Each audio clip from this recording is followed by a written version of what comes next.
ये कहानी शुरू होती है मंगोलिया के डेजर्ट से। ये ईस्ट एशिया का सबसे बड़ा रेगिस्तान है। यहाँ पर एक कंपनी आई होती है जो यहाँ पर तेल निकालना चाहती थी, लेकिन उनकी इंफॉर्मेशन गलत होती है। यहाँ पर कोई तेल नहीं होता और अब ये सब के सब वापस जा रहे हैं। इन सब को वापस ले जाने के लिए यहाँ पर एक प्लेन भेजा गया है जिसके पायलट का नाम फ्रैंक होता है। उसके साथ उसका को पायलट भी होता है। ये दोनों के दोनों यहाँ पर जितना भी सामान है और जितने भी एम्प्लॉयज हैं, इन सब को लेकर यहाँ से बीजिंग जाएंगे। ये सब के सब प्लेन में बैठ जाते हैं और बीजिंग के लिए निकल पड़ते हैं। और तभी इस बहुत बड़े रेगिस्तान में तूफान आना शुरू हो जाता है। फ्रैंक का जो को पायलट होता है वो बोलता है कि हमें क्या करना चाहिए। फ्रैंक कहता है कि अगर हम वापस गए तो हमें फ्यूल के लिए इंतजार करना पड़ेगा, क्योंकि दोबारा उड़ान भरने के लिए हमारे पास फ्यूल नहीं है और उसमें कितना वक्त लगेगा मुझे नहीं पता, इसीलिए हमें आगे बढ़ना होगा। इसके बाद फ्रैंक अपने प्लेन को और भी ऊपर ले जाता है ताकि वो रेत के तूफान से निकल पाए, लेकिन यहाँ पर इनका प्लेन ओवरलोडेड होता है। ये तूफान में फंस जाते हैं। साथ ही रेडियो की मदद से राब्ता करने की भी कोशिश करते हैं, लेकिन इनका राब्ता नहीं हो पाता और रेत की वजह से इनका एक इंजन खराब हो जाता है। फ्रैंक कहता है कि मुझे इमरजेंसी लैंडिंग करनी होगी और वो इमरजेंसी लैंडिंग करने के लिए प्लेन को नीचे उतारना शुरू कर देता है। लेकिन ये लैंडिंग इतनी आसान नहीं होती क्योंकि आगे उसे कुछ भी नहीं दिख रहा होता और जैसे ही प्लेन और नीचे उतरता है तो उनके प्लेन का पिछला हिस्सा एक चट्टान से टकराता है, जिस वजह से पीछे का दरवाजा खुल जाता है। इनमें से एक पैसेंजर उड़ जाता है और उसकी मौत हो जाती है। और अब इनका प्लेन रेगिस्तान में घिसटता हुआ आगे तक जाता है और जब प्लेन रुकता है तो ये देखते हैं कि प्लेन में 2 पैसेंजर्स और मर चुके होते हैं, लेकिन अभी भी ये बाहर नहीं जा सकते क्योंकि बाहर तूफान चल रहा है। और जब तूफान थमता है तो ये दिखाया जाता है कि इनका पूरा प्लेन रेत के अंदर दफन हो चुका है। लेकिन कुछ ही घंटों के बाद रेत वहां से खुद ही उड़ जाती है और इनका प्लेन एक बार फिर से विजिबल हो जाता है। ये सब के सब बाहर आते हैं और अपने खाने की सप्लाई चेक करते हैं और उन्हें पता चलता है कि इनके पास 1 महीने के खाने और पीने की सप्लाई है। इन्हीं में से एक आदमी होता है, वो कहता है कि मैं चलकर यहाँ से बाहर निकल जाऊंगा। दरअसल इन्हें यहाँ से बाहर निकलने के लिए 200 माइल का सफर करना होगा, क्योंकि अब ये मंगोलिया में नहीं बल्कि चाइना में कहीं है। लेकिन इन्हें अपनी एग्जैक्ट पोजीशन नहीं पता होती और ना ही इनका रेडियो काम कर रहा होता है। वो आदमी तो यहाँ से चलकर निकलना चाहता है। वो कहता है कि मैंने मैराथन किया है, मैंने हाइकिंग ट्रैकिंग की है, मैं यहाँ से जा सकता हूँ। उसे बताया जाता है कि ये जुलाई का महीना है और रेगिस्तान में जुलाई का महीना सबसे गर्म होता है। अगर आप 1 गिलास पानी पियोगे तो कुछ ही मिनटों में तुम्हारे जिस्म में पसीना बनकर 10 गिलास पानी निकल जाएगा। वो कहता है कि मैं सिर्फ रात को सफर करूंगा। उसे बताया जाता है कि लेकिन तुम्हें रास्ता पता नहीं चलेगा, क्योंकि यहाँ पर जो पहाड़ियाँ हैं वो मैग्नेटिक है और तुम्हारा कंपास कभी भी काम नहीं करेगा, इसीलिए तुम गोल गोल घूमकर बार बार एक ही जगह पर आ जाओगे। इसके बाद उसको समझ आ जाता है कि वो यहाँ से इस वक्त अकेला नहीं निकल सकता। अब उसी रात को जब ये सब के सब प्लेन के अंदर सो रहे होते हैं तो बाहर तूफान चल रहा होता है और तभी इनमें से एक आदमी जिसका नाम डेविस होता है वो बाहर टॉयलेट करने के लिए जाता है और जब वो वापस आ रहा होता है तो उसका पैर पत्थर से टकराता है, जिसकी वजह से वो रेत से लुढ़कता हुआ नीचे की ओर चला जाता है। तूफान में उसे चारों तरफ कुछ भी नजर नहीं आता और ये रास्ता भटक जाता है। हालांकि वो मदद के लिए चिल्लाता भी है, लेकिन कोई भी उसकी आवाज नहीं सुन पाता। सुबह जब सब उठते हैं तो वो देखते हैं कि उनका एक साथी डेविस गायब है। वो उसे चारों तरफ ढूंढने की कोशिश करते हैं, लेकिन उसका कुछ भी पता नहीं चलता क्योंकि वो रेत में दफन हो चुका होता है। पर इस बात से सब के सब परेशान होते हैं। इसीलिए इनमें जो लेडी होती है वो पायलट फ्रैंक के पास जाती है। वो फ्रैंक से पूछती है कि कोई हमें यहाँ पर बचाने के लिए आएगा, इसके कितने % चांसेस हैं। फ्रैंक कहता है कि सिर्फ 5%, लेकिन हम यहाँ से निकल नहीं सकते क्योंकि हम रेगिस्तान के बीचों बीच में हैं। हमारे पास खाना और पानी बहुत कम है और इतने कम खाने और पानी के साथ अगर हमने चलना शुरू किया तो ये सब का सब 2 दिनों में ही खत्म हो जाएगा और हम में से कोई भी नहीं बच पाएगा। हालांकि इस बात के चांसेस बहुत कम है कि कोई हमें यहाँ पर ढूंढने के लिए आएगा, लेकिन मैं ऑप्टिमिस्ट हूँ, इसीलिए मैं यहाँ पर इंतजार करना प्रेफर करूंगा। वहीं बाहर जो लोग होते हैं धीरे धीरे उनकी उम्मीदें भी टूटना शुरू हो जाती हैं कि कोई उन्हें यहाँ पर लेने के लिए नहीं आएगा। इसीलिए इनमें से 2 लोग यहाँ से जाने का फैसला करते हैं और साथ ही अपने साथ कुछ पानी भी ले जा रहे होते हैं। तभी फ्रैंक कहता है कि यहाँ से पानी कोई नहीं ले जाएगा और पानी की वजह से इनके बीच में हाथापाई हो जाती है, जिस वजह से पानी गिर जाता है। यहाँ पर एक आदमी होता है जिसका नाम एलिट होता है। वो उनके पास आता है। वो कहता है कि मेरे पास एक आइडिया है जिससे हम सबकी जान बच सकती है। मैं कई दिनों से इस प्लेन को ऑब्जर्व कर रहा हूँ और हम इस प्लेन को रिबूट करके एक दूसरा प्लेन बना सकते हैं। फ्रैंक उसे पूछता है कि तुम प्लेन के बारे में क्या जानते हो। एलिट कहता है कि मैं प्लेन डिजाइन किया करता था। दरअसल एलिट के बारे में कोई भी ज्यादा नहीं जानता था क्योंकि वो उस कंपनी के साथ काम नहीं करता था जो मंगोलिया में तेल निकाल रही थी।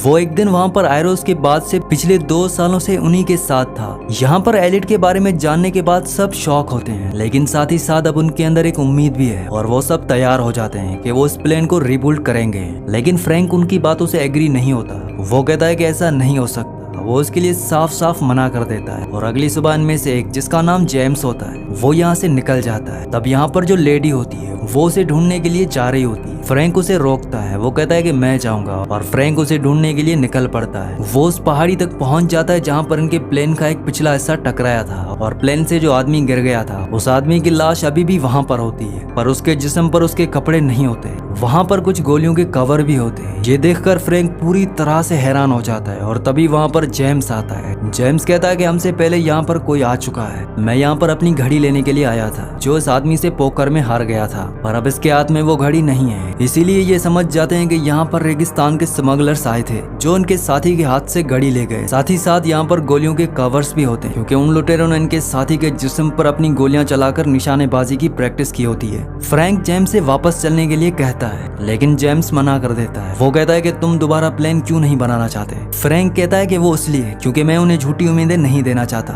ऐसा कुछ नहीं होने वाला। जेम्स कहता है कि इस दुनिया में हर एक इंसान प्यार चाहता है, और अगर हम किसी को प्यार नहीं दे सकते तो हमें उसे उम्मीद देनी चाहिए। अगर हम उसे उम्मीद भी नहीं दे सकते तो उसे वो करने देना चाहिए जो वो करना चाहता है। जेम्स की बातें सुनने के बाद फ्रैंक इन लोगों को प्लान बनाने में साथ देने के लिए राजी हो जाता है, बावजूद इसके कि उसे पूरा यकीन है कि प्लान नहीं बन सकता। ये दोनों के दोनों उस जगह पर आ जाते हैं जहाँ पर इनके बाकी साथी हैं, और अब ये सब मिलकर प्लेन बनाना शुरू करते हैं। ये दिन में काम नहीं करते क्योंकि यहाँ पर बहुत गर्मी होती है, इसीलिए पूरी रात काम करते हैं। पर इनकी परेशानी तब बढ़ जाती है जब एक रात को इनका वो फ्यूल जो इन्होंने आग जलाने और जनरेटर जलाने के लिए रखा होता है उस पर वेल्डिंग करते हुए चिंगारियां गिर जाती हैं और एक बहुत बड़ा ब्लास्ट होता है। हालांकि इस ब्लास्ट में किसी की जान नहीं जाती, लेकिन इनका सारा का सारा फ्यूल बर्बाद हो जाता है। अब इनके पास उतना ही पेट्रोल, मतलब कि उतना ही फ्यूल बचा है जिस पेट्रोल से ये यहाँ से निकल सकते हैं। ये अब इसका इस्तेमाल नहीं कर सकते, इसीलिए अब इन्हें रात को नहीं बल्कि दिन में काम करना होगा। और दिन में यहाँ पर बहुत ज्यादा गर्मी होती है, लेकिन ये हिम्मत नहीं हारते, ये दिन में काम करना शुरू कर देते हैं। और अब जब इन्होंने प्लेन को रिबूट किया है उसमें इन्हें एक विंग को जोड़ना है, और इनके पास एक ही मौका है। अगर ये विंग नीचे गिर गया तो ये कभी भी ऊपर नहीं आ सकते,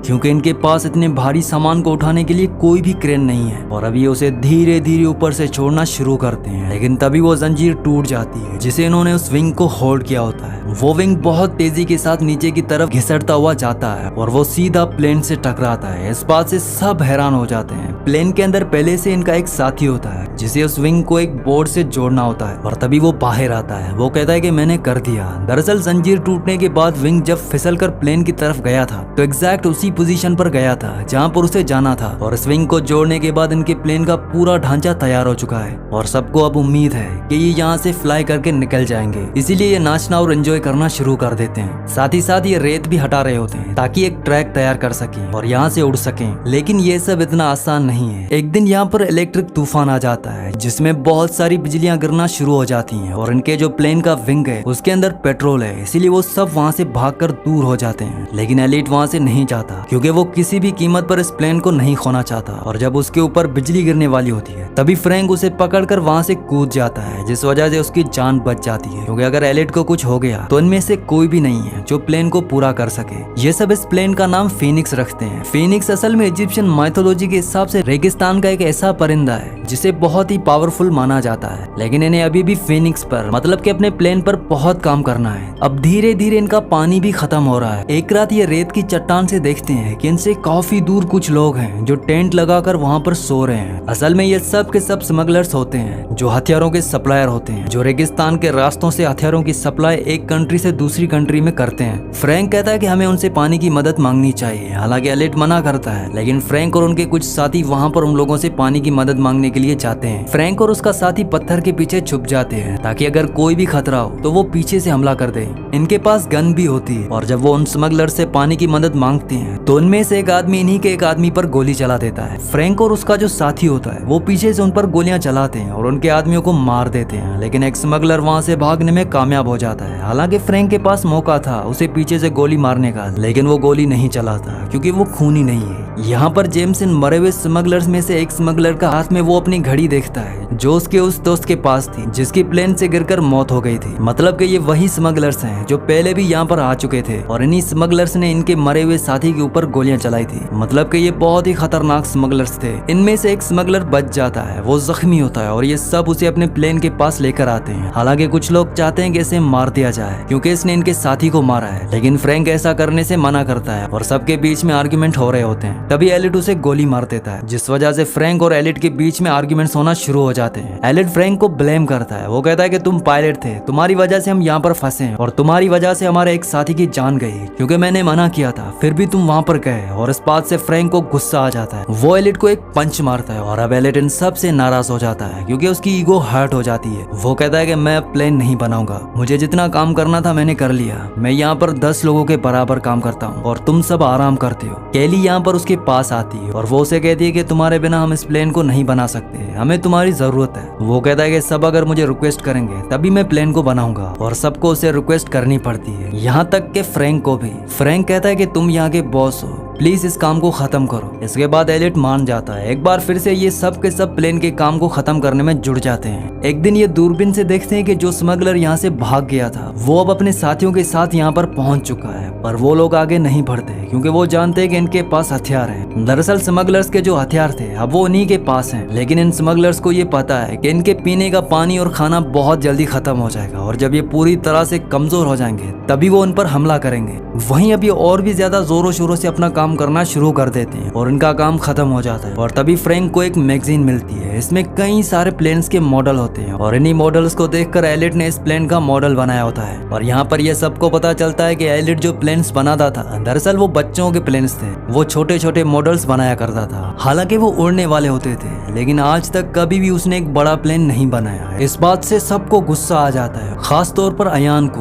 वो एलिट के सर पर गन तान देता है। वो कहता है कि इतने हफ्तों से तुम हमें बेवकूफ बना रहे हो, ये प्लेन कभी नहीं उड़ने वाला क्योंकि तुमने आज से पहले कभी भी उड़ने वाला इतना बड़ा प्लेन नहीं बनाया। लेकिन एलियट को पूरा यकीन होता है, वो कहता है कि ये प्लेन उड़ेगा। हालांकि हम छोटे प्लेन्स बनाया करते थे लेकिन वो रिमोट कंट्रोल वाले हुआ करते थे, उनमें बैलेंस की ज्यादा जरूरत होती है। फ्रैंक अयान को रोक देता है और तभी यहाँ पर तूफान आना शुरू हो जाता है और जब हवाएं तेज होती हैं तो जो प्लेन इन्होंने इतने हफ्तों की मेहनत से बनाया होता है वो हवा में अपने आप ही हल्का हल्का उठना शुरू हो जाता है। और ये देखकर सब समझ जाते हैं कि ये प्लेन उड़ेगा। उनके दिल में जो उम्मीद खत्म हो चुकी थी एक बार फिर से वो जाग उठती है, लेकिन ये रेगिस्तान का तूफान होता है जिस वजह से प्लेन पूरी तरह से रेत में ढक जाता है। तूफान खत्म होने के बाद सब के सब हताश हो जाते हैं क्योंकि इन्हें अभी भी यकीन नहीं है कि ये प्लेन इन सबको लेकर यहाँ से उड़ सकता है। लेकिन फ्रैंक कहता है कि हम सब ने इसे मेहनत से बनाया है और इसे हम यहाँ से उड़ा कर ले जाएंगे। ये सब के सब प्लेन को रेत से निकालते हैं और खींचते हुए उस जगह पर ले जाते हैं जहाँ पर रेत नहीं होती। इसके बाद ये प्लेन को स्टार्ट करते हैं। प्लेन स्टार्ट होता है लेकिन जल्दी बंद हो जाता है। ये कई बार ट्राई करते हैं और फाइनली इनका प्लेन स्टार्ट हो जाता है। प्लेन के इंजन की आवाज सुनकर जो स्मगलर्स होते हैं वो उनकी तरफ आने लगते हैं। वो घोड़ों पर अपनी गन्स लेकर इन्हें मारने के लिए इनकी तरफ आ रहे होते हैं। ये सब के सब प्लेन के ऊपर चढ़ जाते हैं और विंग के साथ लटक जाते हैं। दरअसल इनके प्लेन का डिजाइन ऐसा होता है कि उसके अंदर बैठने के लिए किसी के लिए कोई भी जगह नहीं होती। उन्होंने एक बहुत बड़े हवाई जहाज से एक छोटा प्लेन बनाया है और अब इनका प्लेन रनवे पर आगे बढ़ना शुरू हो जाता है। पीछे से स्मगलर्स इन पर लगातार गोलियां चला रहे होते हैं लेकिन इनमें से किसी को भी गोली नहीं लगती और तभी इनका रनवे खत्म हो जाता है। स्मगलर्स को लगता है कि ये सब मारे गए हैं, लेकिन अगले पल ही इनका फिनिक्स उस खाई से उड़ता है और वो आसमान में उड़ना शुरू कर देता है। ये सब के सब इससे बहुत खुश हो जाते हैं क्योंकि इतने हफ्तों से जो उन्होंने मेहनत की थी वो मेहनत इनकी कामयाब हो चुकी है। और इस तरह से ये सब मौत के मुंह से, खतरनाक रेगिस्तान से जहाँ से निकलना नामुमकिन है वहाँ से निकल जाती है। और लास्ट में हमें इन सब की फोटोज दिखाई जाती है। ये सब के सब अपनी फैमिली के साथ अपने काम में खुश हैं। फ्रैंक और उसका को पायलट अपनी खुद की एयरलाइंस खोल लेते हैं जिसका नाम वो फिनिक्स रखते हैं। और एलिट की फोटो एक मैगजीन में छपती है जिसमें क्वेश्चन मार्क के साथ लिखा होता है नासा की नई उम्मीद, मतलब कि वो अब नासा के लिए काम करता है। इसी के साथ इस मूवी का एंड हो जाता है। अगली कहानी आप किस मूवी पर सुनना चाहते हैं मुझे नीचे कमेंट्स में जरूर बताना। और अगर ये वीडियो आपको पसंद आई हो तो इस वीडियो को लाइक कर देना और मजीद ऐसी वीडियोस देखना चाहती हो तो इस चैनल को सब्सक्राइब लाजमी से कर दें।